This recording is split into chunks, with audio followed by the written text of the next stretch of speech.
Que a paz de nosso Senhor e Salvador Jesus Cristo esteja sobre a tua vida. Este é o programa Tempo de Restituição, um programa da Quarta Igreja do Evangelho Quadrangular de Curitiba. É uma alegria muito grande chegar até você que me assiste neste momento. Hoje nós vamos ouvir uma poderosa mensagem da Palavra de Deus.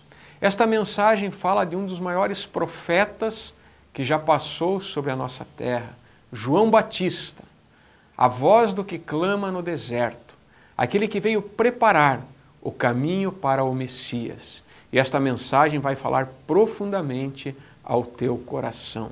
O pregador, nosso pastor titular, pastor Agostinho Basso, homem de Deus, e certamente ele vai ser um instrumento de Deus para abençoar a tua vida. Fique conosco, que Deus te abençoe, e ao final nós vamos orar e abençoar a tua vida em nome de Jesus.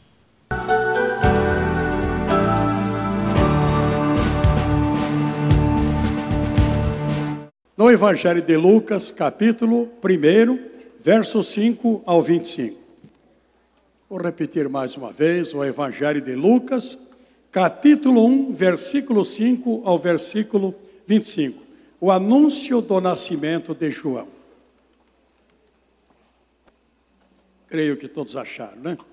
Diz assim: existiu no tempo de Herodes, rei da Judéia, um sacerdote chamado Zacarias, da ordem de Abias, cuja mulher era das filhas de Arão, e o seu nome era Isabel. Eram ambos justos perante Deus, andando sem repreensão em todos os mandamentos e preceitos do Senhor. E não tinham filhos, porque Isabel era estéril, e ambos eram avançados em idade.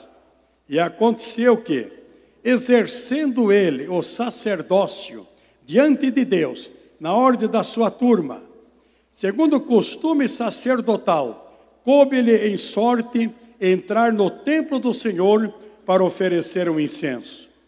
E toda a multidão do povo estava fora, orando a hora do incenso. E o anjo do Senhor lhe apareceu, posto em pé, à direita do altar do incenso. E Zacarias, vendo-o, turbou-se, e caiu temor sobre ele. Mas o anjo lhe disse: Zacarias, não temas, porque a tua oração foi ouvida.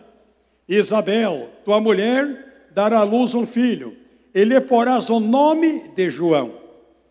E terás prazer e alegria, e muitos se alegrarão no seu nascimento, porque será grande diante do Senhor, e não beberá vinho, nem bebida forte, e será cheio do Espírito Santo, já desde o ventre de sua mãe. E converterá muito dos filhos de Israel ao Senhor seu Deus. Irá diante dele no espírito e virtude de Elias, para converter os corações dos pais aos filhos, e os rebeldes à prudência dos justos, com o fim de preparar ao Senhor um povo bem disposto. 18 diz: disse então Zacarias ao anjo: como saberei isto? Pois eu já sou velho, e minha mulher avançada em idade. E respondendo o anjo disse-lhe: eu sou Gabriel, que assisto diante de Deus, e foi enviado a falar-te e dar-te estas alegres novas.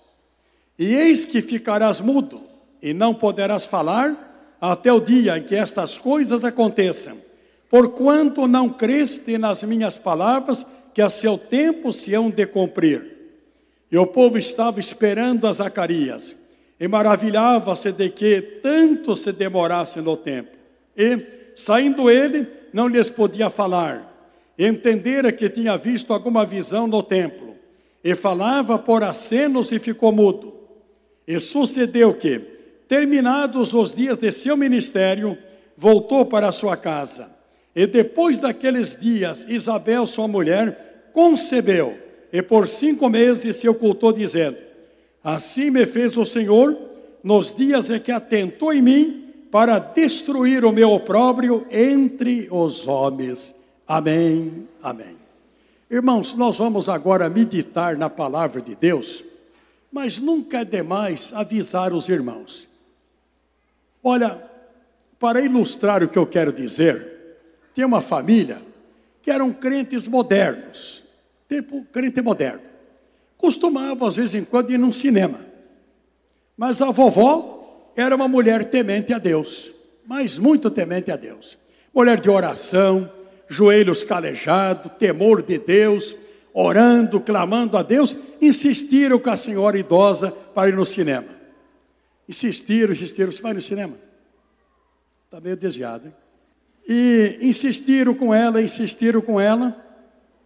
um dia ela foi no cinema. A velhinha meio corcunda, com a idade avançada, ela entra no cinema, pega uma poltrona, em vez dela sentar, ela ajoelhou-se e começou a orar a Deus. Aí, irmão, a família, vem cá. A família começou. Aqui não pode orar, não pode orar. Mas como não? Eu sou uma serva de Deus, não pode orar. O senhor está no cinema. Se eu não posso orar, não é o meu lugar, eu vou embora. É o que você deve fazer.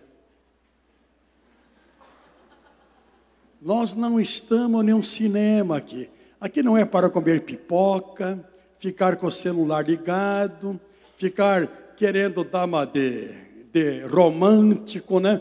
Querendo abraçar a esposa, beijar a esposa. Que não. Isso deve ser soltar para adorar a Deus. Se soltar para glorificar a Jesus. Não é lugar de fazer palavra cruzada. Pode aplaudir.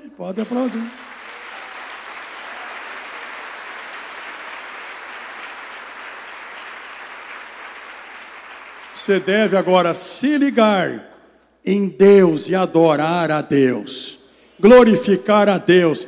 Você veio a este lugar para ter um encontro? Muito bem, vem cá você então agora. Como é teu nome? Ô, Giovana, que menina bonita, né? Esta menina é uma benção. Giovana, se Jesus estivesse de pé agora aqui, por um minuto ele se materializasse a nós, e Deus nos desse olhos de anjo para ver Jesus aqui, sorridente, feliz, alegre, o que você fazia? Eu ia com ele. Hã? Eu ia com ele. E aonde? Ia com ele. Você ia chorar e se alegrar. Faça isso porque Ele está aqui. Você crê que Ele está aqui? Levante a mão. Nós estamos aqui na presença de Deus, para adorar a Deus e para glorificar a Ele. Amém? Você é inteligente, você entendeu, né? Nós vamos participar da Santa Ceia, né? Deus abençoe, pode assentar. Com muita reverência, vamos ouvir a palavra de Deus. Com muita reverência, vamos ouvir a palavra de Deus. Só antes de começar a meditar a palavra, olhe para o teu irmão com muito respeito, diga a ele: irmão, desculpe a pergunta, mas como vai sua família?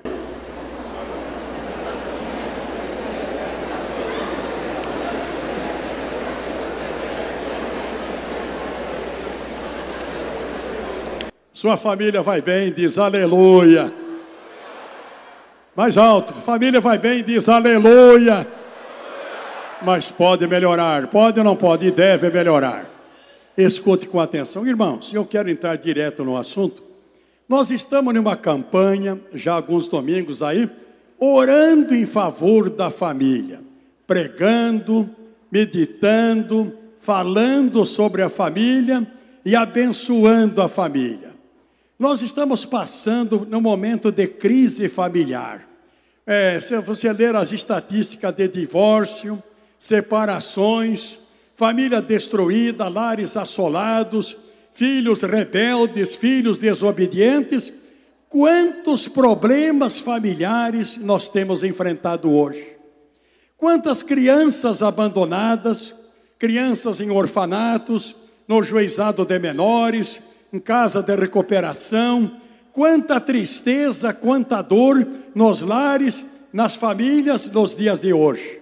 E nós, como igreja, servos de Deus, não podemos se calar, nós temos que falar, temos que orar, temos que tomar uma posição, temos que buscar a Deus, orar a Deus. Deus pode mudar a história da nossa família. Você crê? Você crê? Levante a mão. Deus pode mudar a história da nossa família. Mas nós não podemos aceitar passivamente, se acomodar, dizer, está tudo bem, sinais dos tempos, isto é bíblico, iria acontecer, ou vai acontecer, e não podemos fazer nada. Engano seu, é uma mentira do diabo. Nós temos que crer na palavra de Deus. E eu lembro daquele texto de Josué, já na sua idade avançada, terminando o seu trabalho, terminando o seu ministério, ele olha para a nação de Israel, lembra do tempo do Egito, da caminhada pelo deserto, ele faz uma assembleia, reúne aquela multidão e diz, olha, eu vou pelo caminho de toda a terra, vocês sirvam quem vocês quiserem servirem, porém, eu e minha casa serviremos ao Senhor. Aleluia. Então diga você também, eu e minha casa serviremos ao Senhor. O irmão está meio mudo, hein? Por quê? Fala mais alto. Você vai servir ao Senhor ou não vai? Então repete comigo. Eu e minha casa serviremos ao Senhor. Paulo e Silas, quando estavam presos numa cadeia, numa prisão, numa situação horrível, ou de repente houve aquele terremoto dos céus, o cárcere foi abalado pelo poder de Deus, o carcereiro queria suicidar-se, Paulo disse, não te faças nenhum mal, porque todos nós estamos aqui. E ele disse para Paulo naquele desespero, que devo eu fazer para ser salvo? E Paulo disse, Paulo e Silas, crê no Senhor Jesus Cristo, e serás salvo tu e a tua casa. Amém. Meus amados irmãos, o texto que nós lemos, uma passagem maravilhosa, É interessante que o Velho Testamento, Isaías, ele termina o Velho Testamento com uma promessa maravilhosa. Diz aqui em Isaías, no capítulo 4, e o versículo 5 e 6 diz, Eis que eu vos envio o profeta Elias, antes que venha o dia grande e terrível do Senhor, e converterá o coração dos pais aos filhos, e o coração dos filhos a seus pais, para que eu não venha e fira a terra com maldição. Assim termina o Velho Testamento. É interessante que os evangelhos, São Mateus, ele não fala sobre o nascimento de João Batista, de João. Ele só começa a falar sobre João logo depois. O evangelho de Marcos também fala sobre João, mas não fala sobre o nascimento dele. O evangelho de Lucas é diferente. Ele começa no capítulo 1, se referindo ao seu amigo Teófilo, Ele escreveu o livro de Lucas, o evangelho de Lucas e de Atos, dedicado ao seu grande amigo Teófilo. Lucas, ele não conheceu Jesus quando Jesus nasceu, quando cresceu. Lucas não era convertido ainda. Mas eu creio que durante a caminhada, ele não era um discípulo naquela época, nem um apóstolo, mas depois ele veio se converter, e ele veio conhecer Jesus pelo testemunho de outras pessoas, ele veio conhecer a Jesus. Mas quando ele se converte, então ele vai pesquisar a vida do Senhor Jesus Cristo. Vai ler os escritos, o que falava a respeito de Jesus, ele vai entrevistar pessoas, vai conversar com pessoas para tomar conhecimento de toda a verdade. Os milagres de Jesus, os ensinamentos do Senhor Jesus, o que Jesus pregou, o que Jesus falou, o que Jesus ensinou. Enfim, a vida de Jesus, ele foi pesquisar. E quando ele toma consciência quem era Jesus, o que aconteceu com a pessoa de Jesus, quem era o Senhor Jesus Cristo, ele escreve para Teófilo, que dizem que era um oficial romano, e havia se convertido havia pouco tempo. Então Lucas escreve para ele, para que ele tomasse conhecimento da verdade, se firmasse na verdade, permanecesse firme na fé, e ele escreve então para Teófilo este ensinamento da palavra de Deus. E ele começa falando aqui sobre o nascimento de João. Ele fala sobre o casal. Os primeiros versículos, então, falou sobre Herodes, falou que Zacarias e Isabel eram de uma família sacerdotal, e da família de Arão, que eram justos, tementes a Deus, e a vida deles era orar para ter um filho. Isabel era estéril, não podia ter filhos, e eles esperando anos e anos e anos, orando a Deus, para que Deus desse um presente para eles, para que Deus presenteasse o casal com o nascimento de João. Mas os anos se passaram, Zacarias realizando o seu trabalho, Isabel realizando o seu trabalho, esperando em Deus, e orando e clamando a Deus, esperando o nascimento de um menino. Eu imagino que com a idade avançada de Isabel, a idade avançada de Zacarias, já não esperavam mais. Talvez pode acontecer, talvez venha, pode acontecer um milagre, mas eles se conformaram, estavam já conformados. Se Deus der, amém, se não der, amém também, mas não esperavam mais. Mas chegou um dia, que havia 24 turnos de sacerdotes que exerciam o seu ministério lá no templo. E 2 semanas por ano, eles iam a Jerusalém para realizar o seu trabalho como sacerdotes. 2 semanas por ano, eles subiam a Jerusalém para fazer o seu trabalho. Para oferecer o incenso, era apenas uma vez na vida, somente uma vez na vida.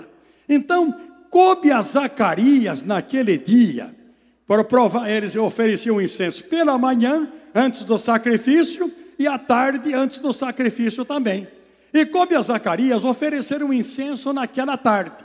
Ele estava lá como sacerdote, ele entra na casa de Deus, talvez não esperava, não imaginava o que ia acontecer, talvez era um privilégio, era uma bênção, mas o milagre daquela natureza, ele não aguardava, ele não esperava. Ele estava lá na hora do incenso, orando, oferecendo incenso, a multidão lá fora, esperando Zacarias. E de repente, diz aqui a palavra de Deus, e aconteceu, versículo 8, que exercendo ele o sacerdócio diante de Deus, na ordem de sua turma, segundo o costume sacerdotal, coube-lhe em sorte entrar no templo do Senhor para oferecer o incenso. E toda a multidão do povo estava lá, estava fora, orando a hora do incenso. Versículo 11. Um anjo do Senhor lhe apareceu, posto em pé à direita do altar do incenso. 12. E Zacarias, vendo-o, turbou-se e caiu temor sobre ele. Ele ficou assombrado, Porque, irmãos, se você ler a palavra de Deus, os últimos versículos do Velho Testamento, nós lemos aí, Malaquias capítulo 4, os últimos 2 versículos. Depois disso, fazia 400 anos que não havia manifestação nenhuma do poder de Deus. Nenhum profeta profetizava, não havia visões, não havia profecia. Deus silenciou por 400 anos, sem se manifestar. Eles estavam muito perturbados, aflitos, esperando a manifestação de Deus. Nem por Tomim, nem por Ourinho, lançando a sorte, não acontecia nada. Não havia manifestação nenhuma de Deus. Então, 400 anos havia se passado. E foi quando se escreveu os livros apócrifos, que na Bíblia Católica tem alguns deles aí. Foi nesse período do silêncio de Deus. E Zacarias, com temor de Deus, como servo de Deus, ele está no templo, oferecendo incenso, orando, clamando a Deus, orando a Deus. E de repente ele olha para o altar do incenso, e o que ele vê? O anjo do Senhor. Ele ficou cheio de temor, ele perturbou-se com aquela visão. Mas o anjo não somente apareceu, Porque, irmãos, na Bíblia nós encontramos, né, anjos, arcanjos, querubins, serafins. São multidões e multidões de anjos. Mas só temos 2 nomes, né? Que é o arcanjo Gabriel e o arcanjo Moroni. É isso? Hã? É ou não? É o arcanjo Gabriel e o arcanjo Miguel. Moroni foi alguém que inventou aí, né? Alguém inventou este nome, colocou por aí e tal, mas eu não acredito nele, nunca vi, nem pretendo ver, deixa para lá, né? Mas esses 2 estão na palavra de Deus, o arcanjo Miguel e o arcanjo Gabriel. O arcanjo Gabriel se revela para Zacarias. Não somente se revela, mas começa a falar com ele, fazer uma promessa a ele, diz aqui, né? E no versículo 13, mas o anjo lhe diz: Zacarias, não temas, porque a tua oração foi ouvida.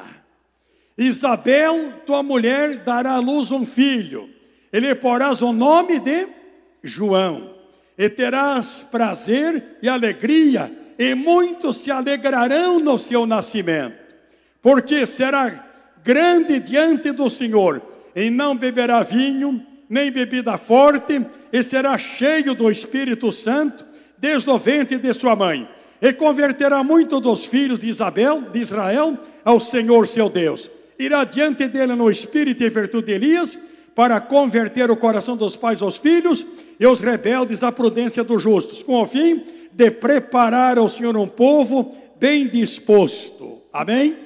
Aí está a promessa do arcanjo Gabriel para Zacarias. O arcanjo Gabriel olha para Zacarias e diz: olha, as tuas orações foram ouvidas. Você tem orado a Deus, irmão? Levante a mão. Levante a mãozinha. Tem orado a Deus, tem clamado a Deus. Eu quero te dizer, Deus tem ouvido as tuas orações. Você crê nisto? Levante a mão. Deus tem ouvido as tuas orações. Quanto tempo Zacarias estava orando? Quanto tempo Isabel estava orando, esperando a resposta de Deus? E Deus não se manifestava. 400 anos de silêncio. E ele espera, e ele clama, e ele vai esperando em Deus, e nada acontece. Mas naquele dia, Deus preparou um ambiente, Deus preparou o palco, Deus preparou a ida dele para Jerusalém, Deus preparou que caiu a sorte para ele oferecer o incenso. Ele entra ali diante do altar do incenso, ele está oferecendo o incenso, e quando ele menos espera, o arcanjo Gabriel se manifesta a ele, se revela, ele diz: olha, as tuas orações foram ouvidas. Amém? Deus está dizendo a mim, dizendo a você, dizendo a todos nós, que as nossas orações estão diante de Deus. Ele tem ouvido, e se Ele ouve, no tempo certo, na hora certa, no momento certo, Ele vai responder às nossas orações. E o anjo começa a falar e dizer, acompanhe o pensamento comigo, que diz o seguinte, né? A tua oração foi ouvida. Isabel, tua mulher, dará à luz um filho, e lhe porás o nome de João. Que promessa, hein? Tua mulher, Zacarias, tua mulher, ela vai dar à luz um filho, ela vai conceber. Naquele tempo não existia como hoje o exame, né? Para saber se é menino ou se é menina. Mas Deus já tinha isto lá nos céus. Deus já sabia quem ia nascer. Era do sexo... Fala mais alto. Era do sexo masculino. E deu até o nome do menino. Sugeriam, né? E o seu nome será João. O seu nome será... Fala mais alto. Seu nome será João.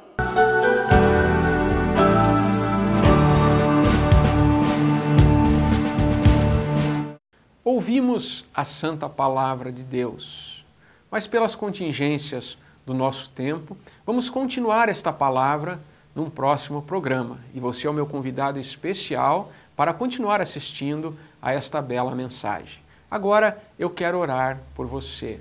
Aonde você estiver, coloque a tua fé em ação.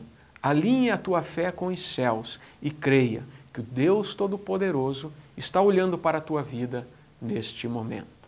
Senhor, nosso Deus e nosso Pai, Tu és o Criador dos céus e da terra, Tu és o grande El Shaddai, o Deus Todo-Poderoso, o Deus eterno, que existe de geração em geração. Mas ao mesmo tempo Tu és um Deus presente, Tu és um Deus que está perto de nós, Tu és um Deus que deseja fazer parte da nossa vida. E eu quero pedir que verdadeiramente o Senhor esteja presente com esta pessoa que me assiste neste momento. Que o Senhor venha confortar o coração, que o Senhor venha animar a alma, que o Senhor venha fortalecer a fé e venha abençoar, ó Deus, esta vida. Quero orar por cada família representada. Quero orar, meu Pai Celestial, para que haja paz nos lares, para que haja a comunhão. Meu Deus, para que haja a reconciliação entre pais e filhos, entre filhos e pais, e que o Senhor possa nos ensinar, meu Deus, a direcionar os nossos filhos no caminho do Senhor. Meu Pai, dá sabedoria ao papai, à mamãe que me assiste neste momento. Talvez muitos estejam enfrentando duríssimas provas na criação dos seus filhos, mas que haja uma interferência bendita do Senhor, restaurando a paz neste lar. Eu quero orar por este jovem, por este adolescente, por esta criança que me assiste também. A Tua palavra nos diz: honra ao teu pai e à tua mãe, para que se prolonguem os teus dias sobre a face da terra. Meu Pai, ensina os filhos a honrarem aos seus pais, para que assim haja paz e harmonia no lar e para que este lar se transforme num lugar de bênçãos e de realização. Afasta, meu Pai, toda a sombra do mal, afasta toda a tristeza, afasta, meu Pai, tudo aquilo que tem dividido esta família e que a Tua bênção se faça presente neste momento. É o desejo do meu coração e eu oro com fé, crendo que o Senhor já está realizando algo poderoso neste momento, em nome de Jesus. Amém e amém, Jesus. Que Deus abençoe poderosamente a tua vida. É sempre um privilégio estar com você. Quero te fazer o convite para que você venha conhecer a quarta igreja do Evangelho Quadrangular de Curitiba, um lugar de restauração, uma porta aberta para você. Estamos aqui no bairro do Capão da Embuia, na rua Delegado Leopoldo Belzac, número 1303, próximo ao terminal do Capão da Embuia. Que Deus abençoe ricamente a tua vida e até o próximo programa, se Deus assim nos permitir.